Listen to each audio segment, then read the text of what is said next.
সবাইকে নিউজ 24 চ্যানেলের পক্ষ থেকে স্বাগত। সাবস্ক্রাইব করে আমাদের সাথে থাকুন।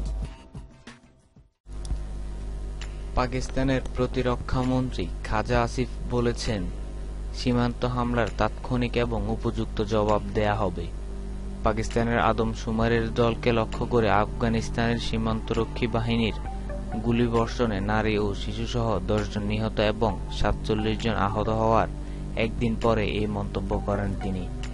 পাশাপাশি সন্ত্রাসবাদ নির্মূলে আফগানিস্তানের সাথে পারস্পরিক সহযোগিতার উপরও গুরুত্ব আরোপ করেন তিনি। শিয়ালকোটে সাংবাদিকদের সাথে আলাপের সময় এসব কথা বলেন তিনি আরও বলেন, টেকসই শান্তি প্রতিষ্ঠার জন্য পারস্পরিক সহযোগিতার প্রয়োজন রয়েছে।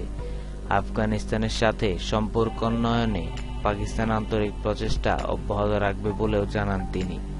অবশ্য পাকিস্তান গভীরভাবে সীমান্ত পরিস্থিতির উপর নজর রাখছে বলে জানান তিনি। খাজা আসিফ বলেন, ভৌগোলিক সীমান্ত রক্ষায় পাকিস্তান প্রস্তুত।